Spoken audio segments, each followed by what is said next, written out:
Finally, the Alberta Teachers Union has cancelled the paid speaking engagement of a convicted killer, but only after the public screamed and yelled at them for 2 days straight. Nicole Parisienne was strangled to death in a Vancouver area apartment building in 2007, and then her battered body was thrown away like garbage. According to her admitted killer, Andrew Evans, and as reported in the Times Colonist at the time of his parole, he contacted the victim on Craigslist and paid her $200 for sex. Evans was on an hours-long drug-fueled bender that included 15 drinks, several hits of marijuana, and half a tablet of ecstasy. But when Evans failed to get it up, when he couldn't get an erection, he reacted in embarrassment by assaulting Parisienne, then choking her to death with his bare hands. Then he wrapped her body in linens and dragged her into the bushes outside the apartment building. You see, Parisienne was no match for her killer, who was a former University of British Columbia rugby player. Evans then had to be talked into turning himself in only after he fled to Calgary the day after the murder. Evans was sentenced to 10 years to life for the second-degree murder of Parisienne. And just this week, the Alberta Teachers Union hired him to be one of their keynote speakers at the Calgary City Teachers Convention to speak on, of all days, Valentine's Day. Now, according to the ATA, Evans was hired to speak about adolescent addiction and his quote-unquote journey through addiction. Evans was granted parole after 7 years, and he moved back to Calgary to begin his life anew. He started working as the Quality Assurance Coordinator at the Alberta Adolescent Recovery Centre, and, he's gone back to playing rugby too, playing for the Calgary Rams. After initial public outcry this week, the ATA defended their decision to hire this murderer, saying, "He helps demonstrate that addictions can lead to immense tragedy and loss, as well as irreversible consequences for the addict and the community. By helping share the stories, we hope people can learn from others and that further tragedies can be prevented by addressing youth addictions in our community." What this killer did to Nicole Parisienne was just a Google search away. But I don't think ignorance of the acts of this killer is really the issue at play here. Because at least according to that ATA defense of booking him, what Evans did and what he's doing now are the very reasons the ATA hired him in the first place. They even called his story a story of hope in a now scrubbed webpage. Hope for whom and for what?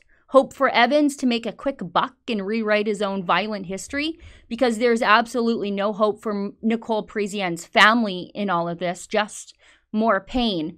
And who is writing these ghoulish ATA talking points? The Prime Minister's office?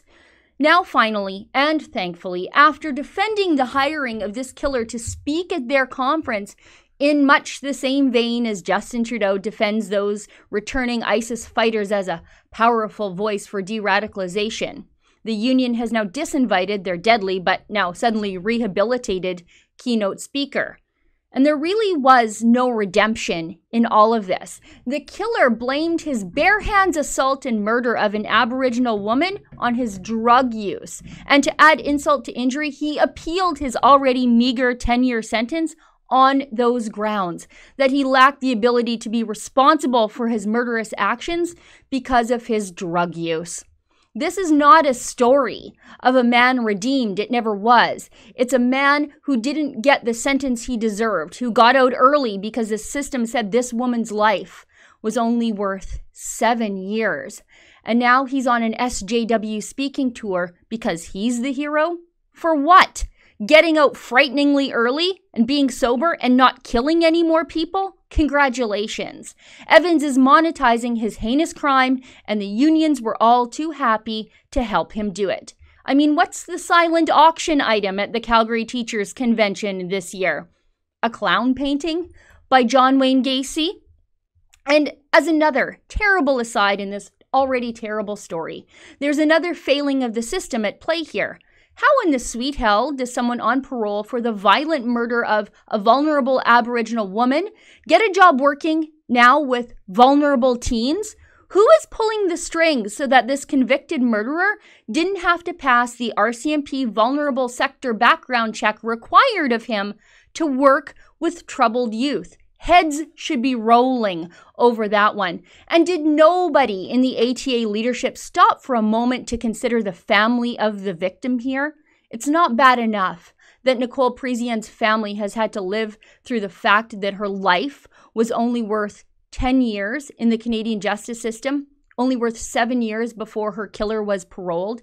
Nicole and her family were victimized one more time by her killer, who's now selling his so-called story of redemption for cash and fame, and by this union who was willing to pay for it. The ATA owes Parisienne's family an apology, but they're probably too busy trying to book Paul Bernardo for next year's get-together. For the Rebel.media, I'm Sheila Gunn Reid.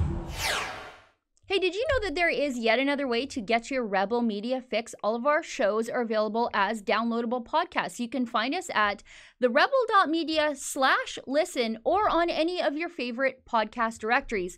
And don't forget to leave us a 5-star review while you're there.